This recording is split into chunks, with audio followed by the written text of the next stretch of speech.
رب اشرح لی صدری ویسر لی امری واحلل عقدۃ من لسانی یفقهوا قولی اللهم الہمنا رشدنا واعذنا من شرور انفسنا اللهم ارنا الحق حقا وارزقنا اتباعه وارنا الباطل باطلا وارزقنا اجتنابه اللهم وفقنا لما تحب وترضى آمین یا رب العالمین۔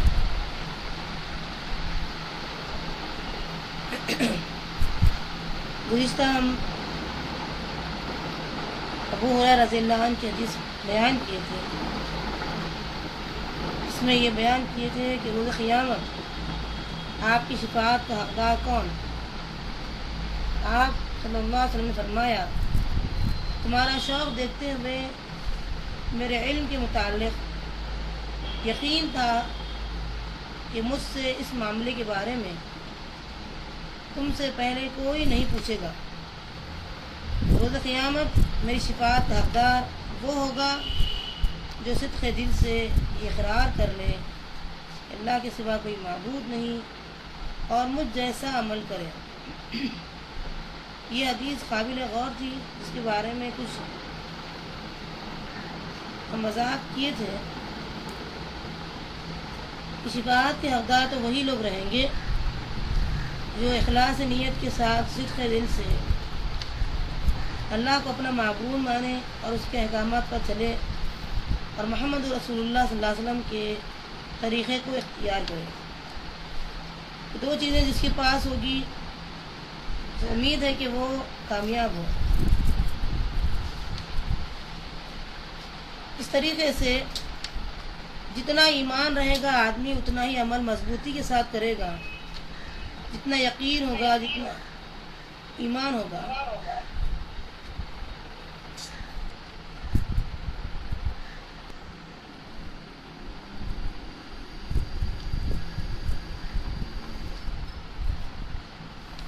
ایمان جیسا جیسا بڑھتے چلے جائے گا یقین بڑھتے چلے جائے گا، اور یقین جیسے جیسے بڑھے گا عمل میں اتنی پختگی آئے گی، اور عمل میں پختگی یا صحیح عمل محمد رسول اللہ صلی اللہ علیہ وسلم کو اپنا اسوہ ماننے پر، آپ صلی اللہ علیہ وسلم اسوہ جب تک نہ بنے ہم کوئی بھی عمل اپنے طریقے سے کرنے پر کامیابی کی امید نہیں رکھ سکتے۔ اسی لیے قرآن مجید میں وَفْعَلُوا کا لفظ نہیں آیا، وَعْمَلُوا عَمِلُوا ایسے ورڈ آئے۔ اس کے معنی کیا ہوئے؟ عمل محمد رسول اللہ صلی اللہ علیہ وسلم جیسا ہو۔ إِلَّا الَّذِينَ آمَنُوا وَعَمِلُوا الصَّالِحَاتِ، قرآن مجید میں کئی جگہوں پر یہ چیز آئی ہے۔ ایمان کے ساتھ ساتھ عمل صالح ضروری ہے، اور عمل صالح کی جو ہے وضاحت سورہ نساء میں آئی ہے، مَن يُطِعِ الرَّسُولَ فَقَدْ أَطَاعَ اللَّهَ۔ عمل صالح کس کو کہتے ہیں؟ جو رسول کی اطاعت کرے گا وہ گویا کہ اللہ کی اطاعت کرے گا، وہی عمل صالح ہے۔ تو ایسے کام ہم سے جو ہے انشاءاللہ جب ہو جائیں گے تو امید ہے کہ روز قیامت آپ صلی اللہ علیہ وسلم کے ہم شفاعت کے حقدار بنیں گے انشاءاللہ۔ اس کے بعد ہمارا پوائنٹ آتا ہے، ہمیشہ اچھا شگون لے اور لوگوں سے حسن ظن رکھیں، ان کی حوصلہ افزائی کریں تاکہ وہ کامیابی کے راستے پر مزید آگے بڑھتے رہیں۔ ہمیشہ اچھا شگون لینے سے مراد کیا ہے؟ ہمیشہ اچھا گمان کرنا سامنے والے سے۔ جس انسان اپنی عزت اس کی نظر میں بڑی معزز شے ہوتی ہے، اسی طریقے سے سامنے والے کے بارے میں بھی یہی سکون لینا چاہیے، اچھا ظن رکھنا چاہیے، اچھا گمان رکھنا چاہیے۔ یہ عادت ایک ایمان والوں کی ہو سکتی ہے، کیونکہ سامنے والے کے بارے میں اچھا سکون لینا ایک عام آدمی کی بس کی بات نہیں ہے۔ اور لوگوں سے حسن ظن رکھیں۔ ہمیشہ کوئی معاملہ ہو جس میں لڑائی جھگڑے کی بات پیدا ہو سکتی ہے، امکانات ہے، اس وقت فوری ذہن میں لا لیں کہ ٹھیک ہے، اس سے ہم اس کا مثبت پہلو دیکھیں گے، پازیٹیو ہماری جو ہے تھنکنگ ہو جائے گی تو انشاءاللہ یہ حسن ظن ہمارا باقی رہے گا۔ تو اس لیے حسن ظن ہمیشہ ہر برے میں سے ایک اچھا تلاش کرنا، یہ حسن ظن کی علامت ہوتی ہے۔ کوئی آدمی واقعتاً آپ سے برائی کر بھی رہا ہو لیکن اس میں آپ حسن ظن رکھیں گے، اچھا پوائنٹ نکالیں گے تو انشاءاللہ لوگ آپ سے محبت کریں گے۔ اور ایمان آپ کو یہی دعوت دیتا ہے کہ آپ لوگوں سے اچھا بھلائی کا معاملہ بھی کریں اور امید بھی رکھیں کہ وہ مجھ سے بھلائی کریں گے، کیونکہ یہ چاہتے ہوئے بھی کچھ نہیں کر سکتے۔ قرآن کی ایک آیت ہمیشہ یاد رہنی چاہیے، وما تشاءون الا ان یشاء اللہ، تم جو چاہو وہ نہیں کر سکتے جب تک کہ اللہ نہ چاہے۔ تو یہ بات پکی ہے، طے شدہ ہے کہ اللہ ہم برا نہیں چاہیں کسی کا تو ہمیں برا نہیں کرے گا۔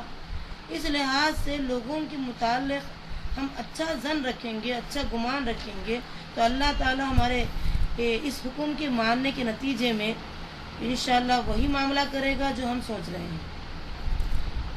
اور ہمیشہ ایسے دشمنوں سے جو آپ کے سمجھیے کہ ہر لمحہ پیچھے رہتے ہیں، آپ بجائے ان سے برا گمان کرنے کے، ان سے یعنی بری سوچ ان کے بارے میں پیدا کرنے کے، خود اپنے اندر ایسا حوصلہ پیدا کریں اور سامنے والے کو دشمن کیوں نہ ہو، آپ اس کے سامنے بھی حوصلہ افزائی کریں کہ واقعی آپ میرے بارے میں بہت اچھا سوچتے ہیں، آپ میرے واقعی دوست ہیں۔ اس قسم کی حوصلہ افزائی والے بات کریں۔ ایسے الفاظ استعمال کرنے سے کامیابی کے راستے پر مزید ہم آگے بڑھ سکتے ہیں۔ اور اسلام ہمیشہ عمل صالح کا ترازو الٹا کر دیتا ہے، ہماری سوچ سے الٹا بتاتا ہے۔ ہمیشہ یہ بتاتا ہے کہ کسی کے بارے میں اچھا سوچے، اچھا گمان کرے اور ہر برائی میں سے ایک اچھائی تلاش کرے۔ چنانچہ آپ دیکھیں گے قرآن مجید میں جگہ جگہ یہ الفاظ آئے، تبارک الذی اور ما مبارکہ، یہ تمام الفاظ اس بات کا ثبوت دے رہے ہیں کہ اللہ تعالیٰ نے ہر چیز میں سے ایک ایسی چیز یعنی برکت والی رکھی ہے، خیر والی رکھی ہے۔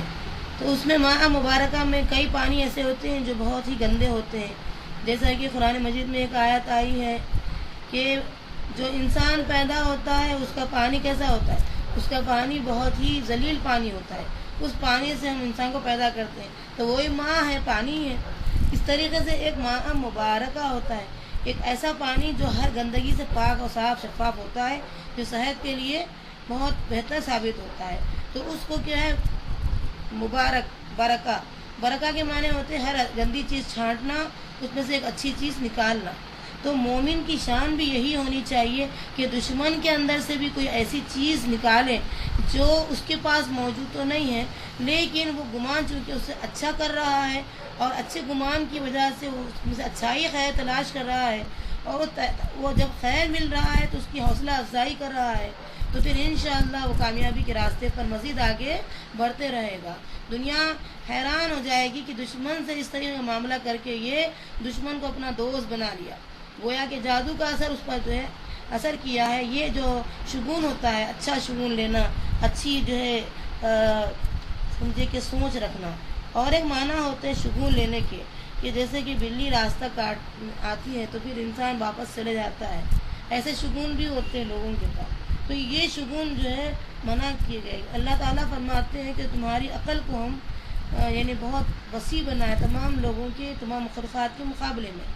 تو پھر یہ جو شگون چھوٹی چھوٹی باتوں کا جو آج کل دیکھتے ہیں کہ شہروں میں اتنا زیادہ تو نظر نہیں آتا جتنا دیہاتوں میں، گاؤں میں نظر آتا ہے، اور پتہ نہیں کیا کیا شگون لیتے ہیں۔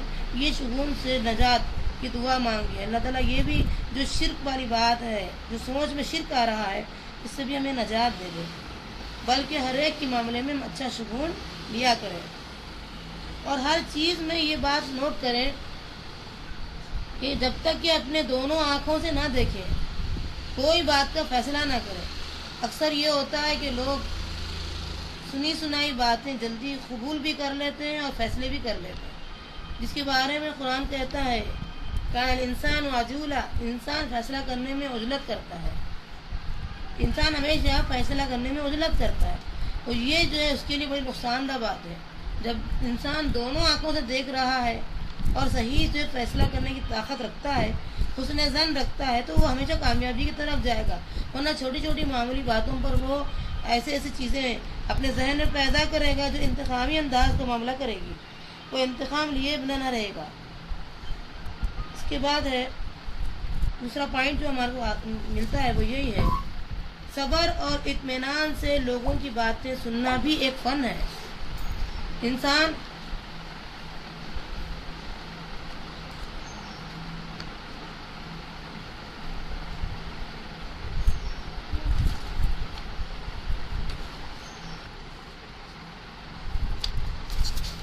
یہ دو جو بڑی نعمتیں ہیں، صبر اور اطمینان سے لوگوں کی باتیں سننے کا جو انداز ہونا چاہیے وہ بھی ایک مومنانہ فن ہے۔ اللہ تعالیٰ کیا فرما رہے ہیں؟ ہم نے انسان کو دونوں کان دیے، زبان ایک دیے، کان دو دیے، لہذا دونوں کا ڈبل استعمال ہونا چاہیے، زبان کا ایک ہیرا استعمال تو کانوں کا دوہرا استعمال۔ تو اس لحاظ سے لوگوں کی باتوں کو محمد رسول اللہ صلی اللہ علیہ وسلم بہت توجہ دے کر پوری اپنی باڈی کے ساتھ حاضر ہوتے ہوئے بہت ہی انہماک سے، دلچسپی سے لوگوں کی پوری مکمل بات سنا کرتے تھے۔ یہ بھی ایک بہت بڑا فن ہے۔ اللہ سے دعا کریں کہ ہمارے اندر یہ صبر اور اطمینان کیفیت زیادہ سے زیادہ پیدا ہوتی جائے۔ اللہ انسان کو ایک زبان دیا اور دو کان دیے ہیں تاکہ وہ سنے زیادہ بولے کم، اسی لیے دوسروں کی باتیں خاموشی سے اور اطمینان سے سننے کی عادت ڈالیے۔ جب لوگوں کی باتیں توجہ اور خاموشی سے سننا سیکھیں گے تب لوگ آپ کے قریب آ جائیں گے۔ اگر آپ ہم میں سے یہ ایسے لوگ ہو جو ہر بات درمیان میں کاٹ کاٹ کے اپنی بات پوری سنانا چاہتے ہیں تو اس سے کیا ہوتا ہے، لوگوں میں تنفر کی کیفیت پیدا ہوتی ہے، لوگ ہم سے متنفر ہوتے ہیں، بھائی یہ بات ہی پوری نہیں سنتا، یہ اپنی ہی چلاتا ہے، اپنی بولی جاتا ہے، ہماری سننے کا نام و نشان ہی نہیں ہے، تو اسے کیسے سمجھایا جا سکتا ہے؟ تو اس سے لوگ کیا ہے، بجائے قریب آنے کے لوگ دور ہو جاتے ہیں۔ جب ہم سننے کا اطمینان سے جو ہے مادہ اپنے اندر پیدا کریں گے تو لوگ کیا ہے، ہماری باتوں کو چونکہ وہ توجہ دیتا ہے، خاموشی سے سنتا ہے، ہم بھی اس کی باتیں خاموشی سے توجہ سے سننے کی جو ہے عادت ڈالیں گے۔ تو یہ ہمارا جو عمل ہے لوگوں کو بھی متوجہ کرتا ہے کہ وہ بھی اس طریقے کا معاملہ کریں۔ اس کے بعد آتا ہے فن مکالمہ میں اکثر اس چیز پر غور کریں کہ بحث و تکرار دراصل کوئی قابل تعریف فعل نہیں ہے۔ اکثر لوگ جو ہے معمولی باتوں پر بحث و تکرار کا شکار بن جاتے ہیں۔ بحث و تکرار جو ہے ایک قابل تعریف فعل تو نہیں ہے۔ شاید آپ مجھ سے اتفاق کریں کہ 90% لوگ اکثر اس میں ایسے ہوتے ہیں جو زائد مباحثہ کرتے ہوئے بالکل بے فائدہ موضوعات پر بات کرتے ہیں، بیکار کی بات ہے، ایک بار دوسری بات نکال، دوسری بات تیسری بات نکالتے ہیں۔ ایسی بات کہیں جس میں فائدہ ہو، دین کا کچھ جو ہے معاملہ یا مسئلہ حل ہو، ایسی بات کرنا چاہیے۔ بیکار کی گفتگو ہم اور اس پر ایک دوسری اور دوسری پر تیسری گفتگو، یعنی ایک ایسے جملے سے آغاز کیے تھے جس کا اب اینڈ جب ہو رہا ہے، خاتمہ ہو رہا ہے بات کا، تو وہ بات اصل موجود ہی نہیں ہے۔ تو یہ بات پہ بات اصل پوائنٹ پر آ ہی نہیں رہے ہیں، بیکار کی مباحثے میں پڑے ہوئے ہیں، اور بحث و تکرار میں جو ہے ہم اس قدر سمجھیے کہ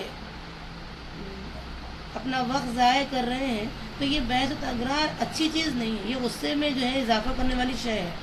اس لحاظ سے بہتر بننے والی بات کیا ہے کہ اول تو بحث میں پڑھنے کی ضرورت ہی نہیں ہے۔ کوئی چیز جب آپ کو محسوس ہو رہی کہ بھئی یہ بحث میں پڑھنے والی بات ہے تو وہاں خیر کہہ کے ہٹ جائیں، یہ بہترین ورڈ ہے، خیر کہہ دینا اور ہٹ جانا۔ اگر کہیں بحث و تکرار کے آنگن میں انگڑائی لینی پڑ جائے تو غصے میں نہ آئے۔ ہمیشہ یہ ہوتا ہے کہ جہاں جہاں بحث آتی ہے وہاں انسان غصے میں آ جاتا ہے۔ تو عقل مندی کی علامت یہ ہے کہ بحث و تکرار کے آنگن کے اندر انگڑائی لینی پڑے، انگڑائی جب لینی پڑتی ہے انسان کو تو غصے میں نہ آئے، یہ بہتر انسان ہے، بلکہ معاملے کو وسیع ظرفی اور کھلے دماغ سے لیجیے۔ کوئی معاملہ ہو تو ظرف زیادہ ہونا چاہیے اور کھلے دل و دماغ سے کام کرنا چاہیے، کہ اتنے چھوٹا دماغ بھی نہیں رکھنا چاہیے کہ سامنے والا محسوس کر جائے اور پھر آپ کے امیج پر یہ چیزیں آ جائے، اور دیندار لوگ سے ان چیزوں میں نہ پڑے۔ بلکہ دینداروں کے لیے میرا اپنا ایک مشورہ یہ ہے کہ غصے میں آنے سے بہتر بات یہ ہے کہ ظرف کا معاملہ کرے۔ ظرف بہت بہتر چیز ہے، آدمی کو موقع دے اور کہے بھائی ٹھیک ہے آپ کی بات بہتر ہو سکتی ہو، لیکن قرآن کی روشنی میں نے یہ کہا تھا، ہو سکتا ہے میرے بولنے میں آپ کو شاید وہ بات سمجھ میں نہ آئے، لیکن قرآن بہرحال قرآن ہے، بات ختم کر دیں، اس پر جو ہے لمبی بحث تکرار نہ کریں۔ یہ ذہانت نہیں ہے کہ آپ بحث مباحثے میں مد مقابل کو چت کر دیں، قابلیت یہ ہے کہ آپ سرے سے بحث میں ہی نہ پڑیں۔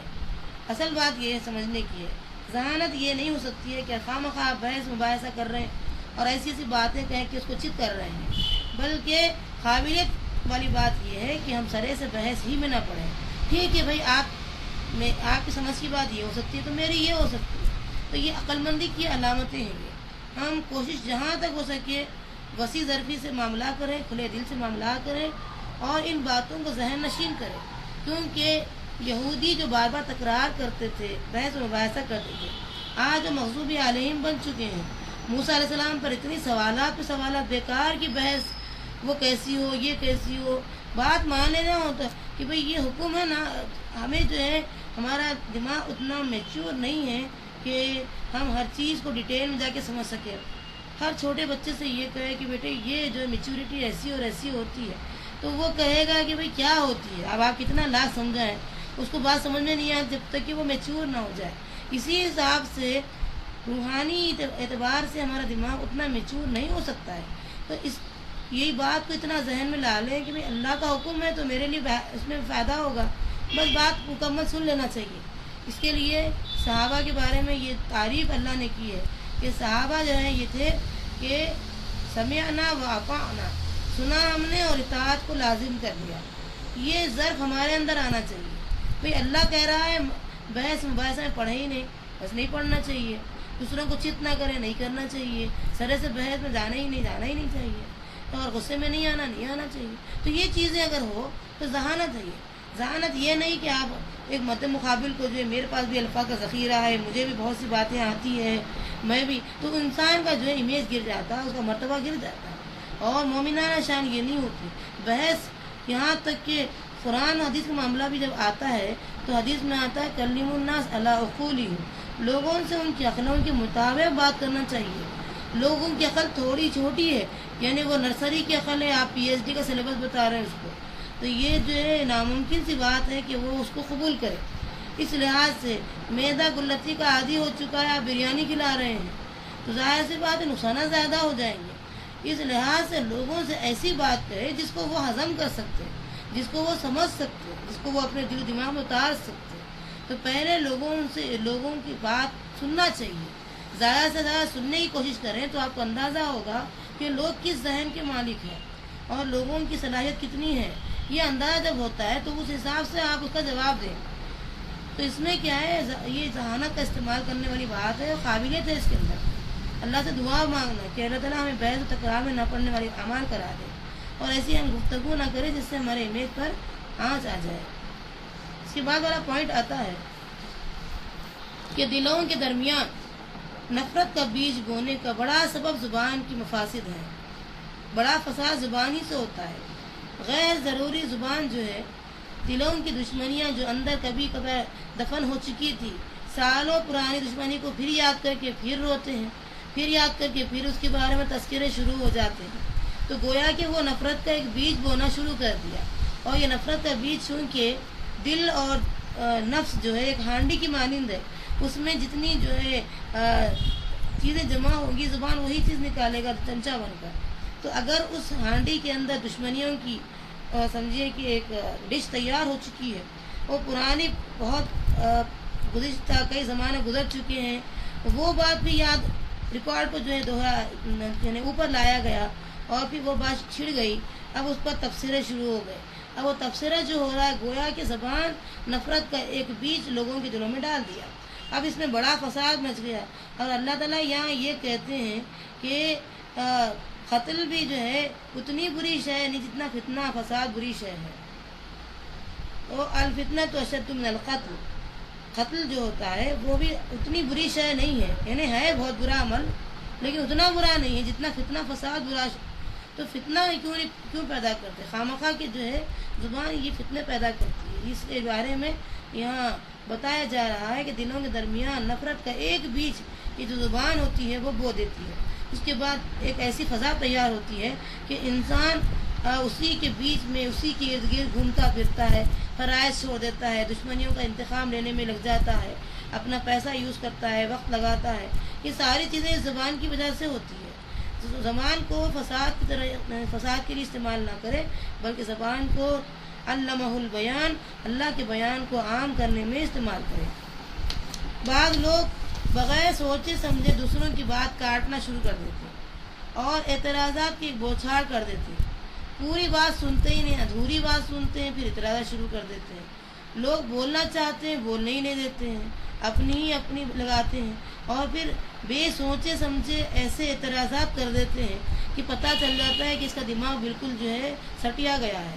یہ بیکار کے لوگ ہوتے ہیں۔ اس قسم کے جو لوگ ہوتے ہیں یہ لوگ اصل میں جو ہے فریقین کے درمیان جھگڑا پیدا کرنا چاہتے ہیں، کیونکہ ان کا مشغلہ ہی یہی ہوتا ہے، ان کا ٹائم پاس ہوتا ہی نہیں جب تک کہ دونوں کے بیچ جھگڑا نہ پیدا کریں۔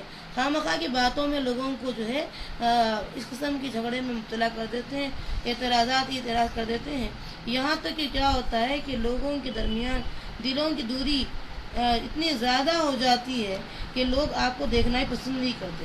تو یہ چیزیں ہوتی ہیں، ایسے لوگوں سے بھی دور رہنا چاہیے جو بے سوچے سمجھے باتیں خواہ مخواہ کی ایسی کہہ دیتے ہیں، اور سامنے والا یقین کرتا ہے تو سب سے بڑا بیوقوف تو وہی ہوا ہے کہ جو بغیر تحقیق کے باتوں کو قبول کیا، سب سے بڑا اس دنیا کا بیوقوف ہے وہ۔ اس لیے کہ یہ جو لوگ ہیں ہو سکتا ہے وہ حسد کی بنیاد پر غیر ضروری باتیں آپ کے دلوں میں ڈال دیے ہوں گے۔ آپ کو چاہیے کہ آپ ایک مومنانہ شان اپنے اندر پیدا کریں کہ آپ اس کی بات سنیں ضرور، لیکن آپ اس سے یہ کہیں کہ میں چاہتا ہوں کہ اس کی تصدیق کر لیں، تو زیادہ بہتر بات ہے۔ جب تصدیق کر لے گا تو شاید سامنے والا بھی دوبارہ کبھی آپ سے جو ہے آپ کی یہ جو سمجھیے کہ کم فہمی ہے اس پر دوبارہ اٹیک نہ کرے۔ یہ کم فہمی اور کم سمجھ انسان جو ہوتا ہے وہ اس قسم کی باتوں میں جلدی پھنس جاتا ہے، اور اس سے بڑے بڑے نقصانات ہوتے ہیں، اور فریقین جھگڑنے میں ایک دوسرے سے مقابلے میں آگے بڑھنا چاہتے ہیں، اور یہ دلوں کی دوری کا باعث بن جاتا ہے۔ اس سے بہتر بات سوچیں، اور قرآن یہی چیز کی دعوت دیتا ہے۔ سورہ حجرات کے اندر اسی بات کی اہمیت کا اندازہ بتایا گیا ہے کہ ایسا نہ ہو کہ تمہیں ندامت کی جو ہے بولنے پڑے یا نادم و شرمندہ ہونا پڑے لوگوں کے سامنے، بجائے اس کے کہ تم تحقیق کر لیا کرو، اور پوری طریقے سے تم جب مطمئن ہو جاؤ کہ یہی بات سچی ہے تب جا کر کے تنہائی میں اس سے بات کرو، تاکہ یہ تمہارے لیے بہتر ہو اور اس کے حق میں بھی بہتر ہو، وہ بھی تمہاری بات کو قبول کر لے اور تمہارے معاملے میں یہ سمجھے کہ وہ میرا خیر خواہ ہے۔ تو اس لحاظ سے بات کرنا چاہیے۔ کسی کو اس کی غلطی بتانا بھی اگر ہو تو اس اچھے انداز سے بتائیں، تنہائی میں بتائیں، سامنے چار لوگوں کے بیچ میں نہ بیان کرے، یہ اس کے لیے زیادہ بہتر بات ہے۔ نبی صلی اللہ علیہ وسلم اس کا بڑا خیال رکھتے تھے۔ ہمیشہ نبی صلی اللہ علیہ وسلم یہ کہتے تھے، جیسے کہ آپ کو پتہ ہے، اس سے پہلے ہم جو بیان کیے تھے کہ مسجد میں ایک شخص آیا اور پیشاب کیا، آپ صلی اللہ علیہ وسلم صحابہ کو روک دیے کہ اسے سزا مت دیں، بلکہ آپ تنہائی میں سے کیا بات کریں کہ یہ اللہ کا گھر ہے، یہاں یہ نہیں ہونا چاہیے، تمہیں نہیں معلوم ہے اس لیے تمہیں بتانا چاہتا ہوں۔ یہ جو انداز ہوتا ہے یہ سمجھے کہ اصلاح والا انداز ہے، اس سے لوگوں کو فائدہ پہنچتا ہے۔ کسی کی بھی اصلاح ہم جب کرنا چاہتے ہیں تو بھرے مجموعے میں نہ کریں، بلکہ اس کے لیے ایک ڈھنگ اختیار کریں، کوشش کریں کہ اس کی اصلاح ایسے اور ایسے انداز میں، یا پھر نبی صلی اللہ علیہ وسلم کسی دوسرے شخص پر فلاں کی طرح مت بنو، فلاں کی طرح یہ کام مت کرو، ایسے الفاظ کہہ کے لوگوں کی نصیحت کرتے تھے۔ کبھی بھی آپ صلی اللہ علیہ وسلم نام لے کر کے مجموعے میں بات نہیں کی کہ فلاں ایسے اور ایسے کیا، یہ انداز صحیح نہیں ہوتا۔ اصلاح کرنے کا کچھ آداب اور احکام ہوتے ہیں، اور ایسے جب ہم باتیں شروع کریں گے تو اس سے فائدہ ہوگا۔ چنانچہ ہم دیکھتے ہیں کہ تمام لوگوں کی اصلاح کرنا اور انہیں شرعی آداب و احکام کو پابند بنا دینا یہ ناممکن بات ہے۔ اس کو پہلے سمجھ لینا چاہیے۔ لوگ چاہتے کیا کہ پورے طریقے سے میں اصلاح کروں، ضروری نہیں ہے ہمارے اصلاح کرنے سے بات اس کو سمجھ میں آ جائے، جب تک کہ اللہ کا اذن نہ ہو، اللہ کے جو ہے حکم نہ ہو۔ اور اللہ جب ہدایت دینا چاہے تو ہدایت ممکن ہے، ضروری نہیں ہے کہ ہر ایک کو ہم شرعی احکام اور آداب کے پابند بنا کر رہ جائیں۔ ایسا اگر ہوتا تو پھر وہ آیت غلط ہو جاتی، انک لا تہدی من احببت، آپ جس کو پسند کرتے ہیں اس کو ہم ہدایت دینا ضروری نہیں ہے۔ تو جب نبی صلی اللہ علیہ وسلم کے لیے یہ چیز ضروری نہیں ہے تو پھر ہمارے لیے کہاں ضروری آ گئی؟ تو ہم کو صرف پہنچا دینے والی بات ہونا چاہیے کہ شرعی آداب یہ ہیں، احکامات یہ ہیں، پابند بنا دینا یہ ہماری ذمہ داری نہیں ہے۔ اصلاح کرنا چاہیے، ایسی بات کہنا چاہیے جس سے اس کو فائدہ ہو، اور اس کا بولنے کا انداز بھی کچھ ایسا ہونا چاہیے۔ ہمیشہ یہ کہیں کہ فلاں بات کو پابند، یعنی فلاں چیز میں دیکھنا چاہتا ہوں کہ بھائی یہ چیز پابند بن جائے، فلاں کی طرح اچھے ہو جائیں تو بہت فائدہ ہے، فلاں کی طرح نہ بنے تو بہت فائدہ ہے۔ ایسے قسم کی باتیں ہمارے اندر ہونی چاہیے۔ لوگوں کو یوں کرنا چاہیے بلکہ یہ سوچیں کہ ہمیں کیا کرنا چاہیے۔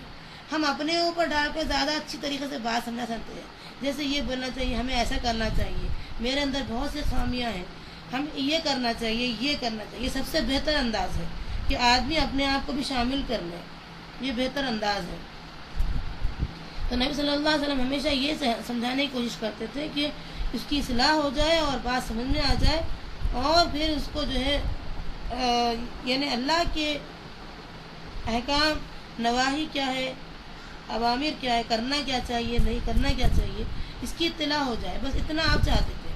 اسی لیے آپ صلی اللہ علیہ وسلم ہمیشہ یہ جملے اختیار کرتے ہیں کہ ہمیں کیا کرنا چاہیے، ہمیں ایسا کرنا چاہیے۔ اور پھر اس میں ایک باریک نقطہ یہ نکلتا ہے کہ لوگوں کے بارے میں اعتراض کرنا بہت آسان بات ہے، آدمی یوں پہ جو ہے لوگوں کی غلطیاں نکالتے بیٹھ جاتا ہے، لیکن اگر وہ سوچے، ایک ایسا عمدہ انداز سے سوچے کہ میں اس کے مقابلے میں کتنا گناہ گار ہوں، میں اس کے مقابلے میں کیا کرنا چاہیے تھا، میں اپنے بارے میں سوچا ہی نہیں اور دوسروں کے بارے میں زیادہ وقت لگا رہا ہوں، تو یہ میری عقل مندی ہے یا بیوقوفی ہے۔ یہ جب اس کے اندر سوچ آ جائے گی تو وہ ایک بہتر انسان ثابت کرے گا اپنے آپ کو۔ بعض لوگ اعتراض کرنے والے کو ایسا عمدہ جواب دیتے ہیں کہ اس کے لیے فرار کے تمام راستے بند ہو جاتے ہیں۔ اصل بات کی طرف آنے سے پہلے کچھ تمہید باندھنا چاہیے، جیسے یہ کہیں کہ میں چاہتا ہوں آپ تمام سے ایسی ایسی باتیں کہوں، کیونکہ آج کل کے حالات ہمیں اس بات کا جو ہے ثبوت دیتے ہیں کہ ہم سے یہ غلطی نہیں ہونی چاہیے، جیسے کہ یہ حالات ہیں۔ ایسے کہتے ہوئے پہلے تمہید باندھ دینا چاہیے، اس کے بعد ممکنہ جو سوالات کے جوابات ہو سکتے ہیں وہ لوگوں کی طرف سے جو آتے ہیں اس کو اٹھائیں۔ اس سے کیا ہوگا کہ انسان بات بھی سمجھ لے گا اور یہ سمجھے گا کہ میری ہی بات ہے، اصل میں یہ جس کا میں جواب چاہ رہا تھا، یہ جواب مجھے اس تقریر سے مل گیا، یا اس بات سے مل گیا، یا اس نصیحت سے مجھے مل گیا۔ ایسی بات کہنی چاہیے کہ سامنے والا مطمئن بھی ہو جائے، اس کی نصیحت بھی ہو جائے اور آپ کی تمہید کامیاب ثابت کرے۔ ذہانت سے کام لیجئے، اور قبل اس کے کہ لوگ رات کو آپ کے پاس آ جائیں، آپ دوپہر ہی میں ان کے پاس چلے جائیں۔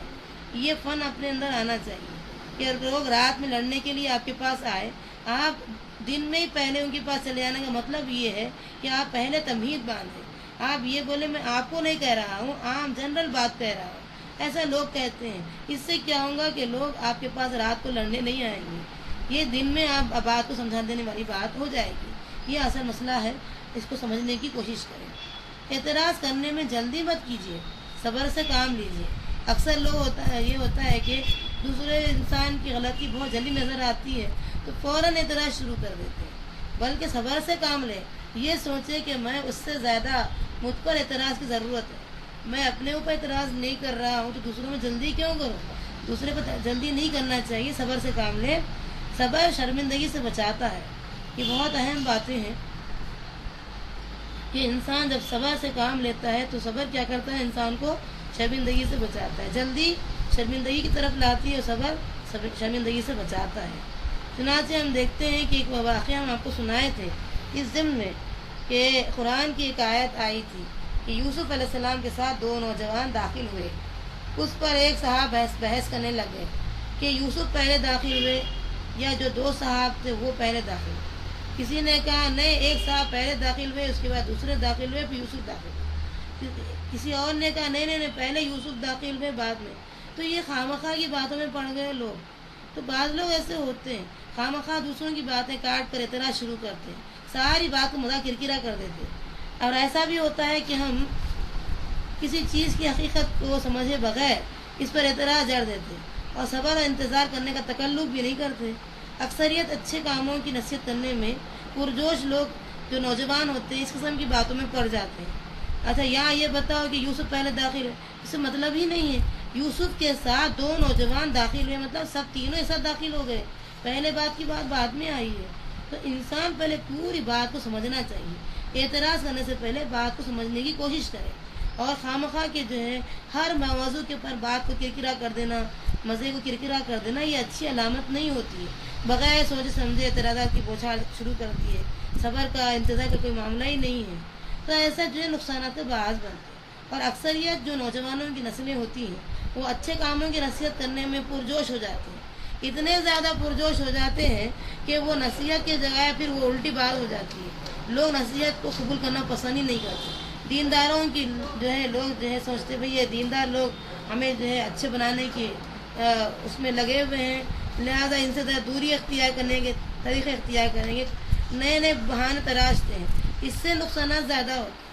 عقل مند ہونے کے لیے ضروری ہے کہ ایسے کام کریں کہ مثال کے طور پر میں کہوں آپ کو، عقل مند کے لیے اشارہ کافی ہے۔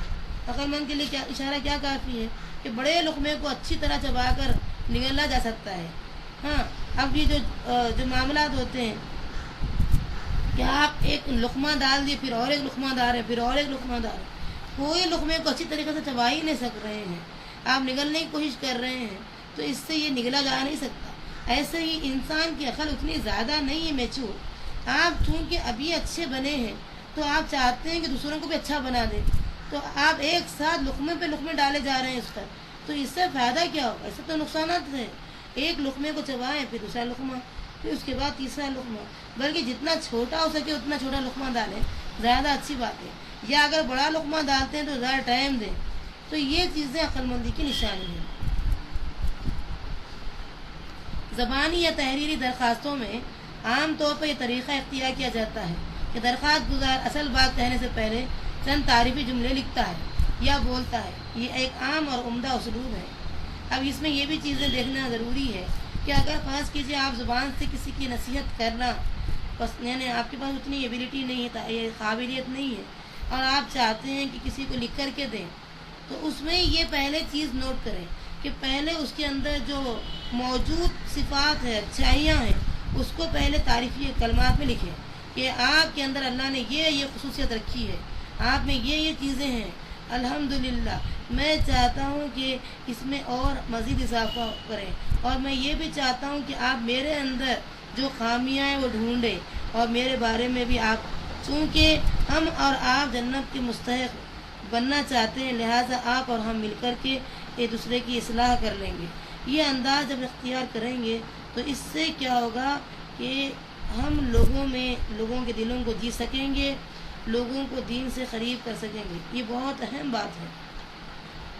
اور اللہ سے دعا مانگیے کہ اللہ آپ کو بولنے کی صلاحیت جب بخشتا ہے تو آپ تعریف یا کلمات سے پہلے جملے کا آغاز کریں، سب سے پہلے تعریف یا کلمہ، کیونکہ انسان بہرحال انسان ہے، اپنی تعریف کو سن کے بہرحال خوش ہوتا ہے، چاہے وہ کتنا متقی کیوں نہ ہو، بہرحال انسان ہے، وہ تعریف سے بہرحال فائدہ ہی مطلب یہ کہ خوشی محسوس کرتا ہے۔ اللہ سے دعا مانگی کہ اللہ ہم سب کو ایسے جملے اختیار کرنے کی توفیق عطا فرما۔ یہاں ہم دیکھتے ہیں کہ لوگوں کی تعریف کھلم کھلا کرنے میں ہمیں حجاب نظر آتا ہے، ہم تھوڑے سے اپنے آپ کو ایسے جملے بولنے میں تکلف محسوس کرتے ہیں، حالانکہ نبی صلی اللہ علیہ وسلم بلا تکلف کھلم کھلا تعریف یا جملے کہنے میں بہت زیادہ خوشی محسوس کرتے تھے۔ جتنی ہو سکتے تعریف کہنا چاہیے، اچھی بات ہے، یا لکھنے کا موقع ہے تو لکھنا چاہیے، اچھی بات ہے، اس سے فائدے ہوتے ہیں۔ ضروری نہیں ہے کہ آپ ہمیشہ کامیاب ہوں، یہ کوئی ضروری بات نہیں ہے۔ البتہ یہ بات نوٹ کر لیجیے کہ نوح علیہ السلام کے بارے میں اگر آپ تصور کریں تو 950 برس محنت کے بعد 80 سے کم لوگ ایمان لائے، تو آپ کیا سمجھیں گے؟ کیا وہ ناکام انسان ہے؟ نہیں، بلکہ ان کی کوششیں کاؤنٹ کی جائیں گی۔ اگرچہ کہ لوگ ایمان نہیں لائے تو کیا کر سکتے اس کو؟ تو ہر معاملے میں انسان سوچتا ہے نہیں، یہ بولنے سے بہت نقصان ہوا، میں دیکھ لیا ایسے انداز سے نہیں ہوتی اس کی اصلاح، اس کو یہ طریقہ اختیار کرنا ہی بہتر بات ہے۔ تو ہم کون ہیں اصلاح کرنے والے؟ ہمیں تو خالی حکم ہے وما علینا الا البلاغ، ہمیں اتنا ہی حکم ہے کہ پہنچا دو بات کو، ضروری نہیں ہے کہ ہم کامیاب ہی رہیں، کوئی ضروری چیز نہیں ہے۔ اس لحاظ سے محمد رسول اللہ صلی اللہ علیہ وسلم 23 برس میں جو قرآن نازل ہوا اسی اسنا میں پورے دنیا پر چھا گئے، تو کیا آپ کامیاب اور نوح علیہ السلام ناکام؟ ایسی بات ہی نہیں ہے۔ اللہ تعالیٰ یہ جاننا چاہتا ہے کہ تمہاری کوشش کس حساب سے کتنی مناسب ہے، یہ دیکھنا چاہتا ہے، لہٰذا ہم یہی کام کریں گے۔ اور یہ طے کر لیجئے کہ دنیا میں ضروری نہیں ہے ہم سب ہمیشہ کامیاب رہیں، کوئی ضروری چیز نہیں ہے، کہیں نہ کہیں ناکامی کا منہ دیکھنا بھی پڑتا ہے۔ تو اس سے یہ مت سمجھیے کہ چلو ہم ناکام ہو رہے ہیں لہٰذا یا تو سختی کا معاملہ کر کے اس کو ضرور نمٹا کر رہیں گے، ہماری بات پوری کر کے رہیں گے۔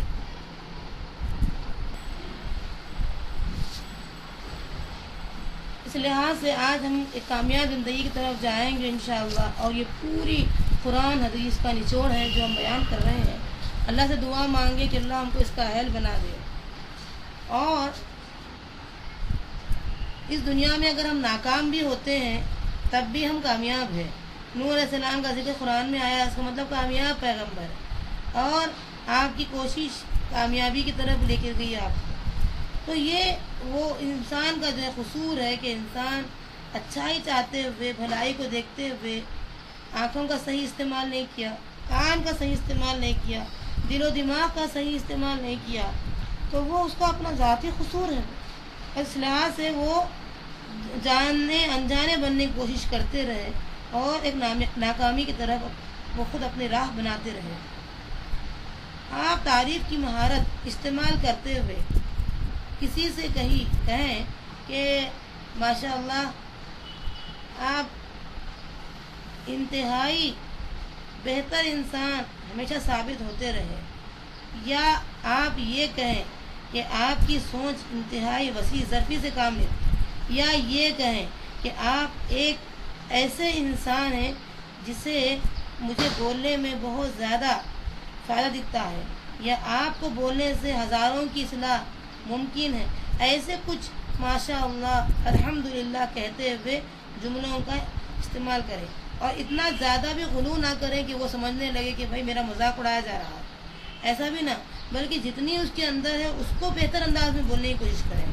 جیسے مثال کے طور پر میں کہوں کہ اگر ہم چھوٹے بچے سے بات کریں، ماشاء اللہ آپ کے کپڑے کتنے خوبصورت ہیں، وہ فوری آپ کی طرف متوجہ ہوگا اور بار بار آپ کو اپنے کپڑے دکھاتے رہے گا، اور یہ ہرگز نہیں سمجھائے گا کہ وہ آپ اس کا مذاق اڑا رہے ہیں، بلکہ ایسے انداز اختیار کریں کہ وہ سمجھے ایسے کہ آپ اس کا مذاق نہیں اڑا رہے ہیں، کچھ واقعی آپ خوش ہوئے ہیں اس لیے یہ الفاظ کہہ رہے ہیں۔ میں سمجھتی ہوں کہ اس کا عجیب و غریب اثر انشاءاللہ سامنے والے پر ہوگا، اور یہ تعریف کی جو مہارت ہے اس کے استعمال سے بہت زیادہ انشاءاللہ فائدے ہوں گے۔ اسی لیے میں چاہتی ہوں کہ آپ میری بات مانتے ہوئے ایک بار ان مہارتوں پر عمل کرنے کی کوشش کریں، اور یقین کیجئے کہ آپ کو انشاءاللہ فائدہ ہوگا، اور میں سمجھتی ہوں کہ آپ واقعی تبدیلی چاہتے ہیں اگر ہیں تو اپنے معاشرے کے اندر آپ نمائندگی کر سکتے ہیں انشاءاللہ، اور جو سمجھتے ہیں کہ یہ مذاق ہے تو سمجھ لیجیے اس کے بارے میں کہ یہ لوگ سارے معاشرے کی نمائندگی نہیں کر سکتے، اسی لیے آپ کی بات کو لائٹ لے رہے ہیں۔ جو لوگ آپ کی باتوں کو لائٹ لیتے ہیں آپ بھی ان کو لائٹ لے لیجئے، ان کی باتوں کو اہمیت مت دیجئے، اس لیے کہ وہ آپ کی اہم باتوں کو اہمیت نہیں دے رہے ہیں، تو آپ بھی نظر اندازی کا معاملہ کرنے میں فائدے ہیں، اور آپ چاہتے واقعی سارے لوگ نمائندگی کریں، اللہ کے دین کی سربلندی کریں، تو بہتر بات یہی ہے کہ آپ تعریف کی مہارت حاصل کریں، اور انشاءاللہ ایک وقت آ جائے گا کہ آپ کی وجہ سے معاشرے میں ایک انقلاب برپا ہوگا، کیونکہ ایک عورت سے ایک گھر درست ہوتا ہے، ایک گھر سے دوسرا گھر درست ہوتا ہے، اور ایک بستی درست ہوتی ہے، پھر اس کے بعد ملک میں جو ہے اصلاح کا کام شروع ہوتا ہے، پھر اس کے بعد دنیا میں اس کا جو ہے اثر ہم دیکھتے ہیں بہت دور دور تک نظر آتا ہے، کہ آپ کے بعد آج کے جو ہے جو ٹیکنالوجی میں جو ترقی ہوئی ہے اس سے آپ کی بات دور دور تک پہنچے گی، اور سارے گھروں میں انشاءاللہ یہ باتیں اثر کرے گی، اور آپ ایک کامیاب لیڈی بن کر کے اس دنیا سے انشاءاللہ جائیں گے۔ اور آخری بات ہماری یہ رہی ہے کہ بہادر بن کر ابھی سے آغاز کیجیے۔ یہ تمام جو باتیں میں بیان کی ہوں یہ پورے ملا کے 92 باتیں ہیں، کہ 92 جو باتیں میں نے آپ سے بیان کی ہیں، اس سے آپ یعنی جتنے دن ہم گزر گئے ہیں جو سمجھاتے ہوئے آئے ہیں، وہ 92 بات آج ہماری مکمل جو ہو رہی ہے وہ یہ ہے کہ جتنی باتیں آپ سنے ہیں اب اس میں بہادر بننا ضروری ہو جاتا ہے، کیونکہ صرف سن کے آپ وہیں پر رکھیں گے تو مسئلہ حل نہیں ہوتا ہے، بلکہ میری خواہش یہ بھی ہے کہ ان باتوں کو پھر ہم ریپیٹ کریں، پھر ہم یاد کریں، تاکہ بار بار ریپیٹ کرنے سے، یاد کرنے سے فائدہ یہ ہوگا کہ آپ اس کو عمل میں بآسانی لا سکیں گے، اور ہمارے کردار اور عمل کو دیکھ کر سامنے والا خود بخود متاثر ہوگا اور وہ بھی نیکی کی طرف خود بخود آئے گا. یہ زیادہ بہتر بات ہے. بہادر بن کر ابھی سے آغاز کیجئے. اگر آپ واقعی اپنے آپ میں تبدیلی چاہتے ہیں تو بہتر یہی ہے کہ آپ کو اپنے دل پر مکمل قابو ہونا ضروری ہے، اپنے نفس پر مکمل قابو ضروری ہے، اپنی زبان پر مکمل قابو ضروری ہے کہ جو دل میں آیا بے سوچ و سمجھے نہ کہیں. یہ بہتر بات ہے. یہ مہارتیں مزید پختہ ہوں گے جب انہیں آپ استعمال میں لائیں گے. ایک ایک کر کے آپ استعمال میں لائیے مہارتوں کو، اور انشاءاللہ آپ کو ایسے فائدے ہوں گے کہ آپ خود محسوس کریں گے کہ واقعی اللہ نے مجھے ایک بہترین انسان بنایا ہے اور بہترین اعمال کا تحفہ دیا ہے اور بہترین کردار میرے بنائے. جیسے نبی صلی اللہ علیہ وسلم نے فرمایا ادبنی ربی فاحسن تادیبی، میرے رب نے مجھے بہترین ادب سکھایا. اور کیا ہی وہ رب جو بہتر ادب سکھایا ہے، وہ ادب پوری دنیا میں آج نافذ کریں گے تو دنیا کی کامیابی اور آخرت کی کامیابی پکی بات ہے. اللہ آپ کو مجھے صحیح عمل کی توفیق عطا فرمائے.